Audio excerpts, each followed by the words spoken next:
60 years ago, Britain abandoned capital punishment. Why was that? Essentially because it was considered inhumane, it was open to mistakes, and it placed the state in a position of surrogate for God. So, how is a nation so long opposed to state sponsored killing is now seriously entertaining the idea of legalizing assisted suicide? One prominent supporter of assisted dying recently pointed out that it tends to become more requested once it's been legalized.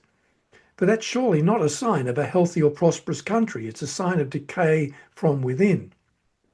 Another supporter announced that if an assisted dying service were legalised, Britain would need to cut national health services in order to fund it. So we'd be stealing tax money from services that keep people alive to support killing people. What's more, the proposed assisted suicide bill works on the assumption that everyone has the capacity to give consent to the ending of their own life.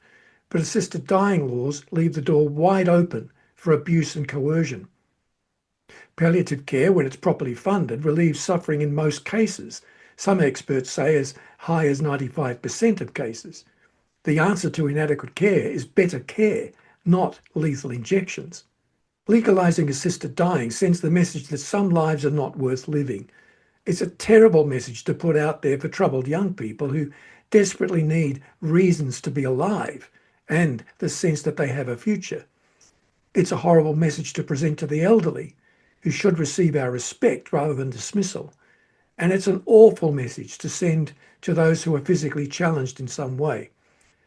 Protecting life means protecting it to the end, especially when someone feels like a burden. True compassion walks with them. It doesn't point them to the exit sign.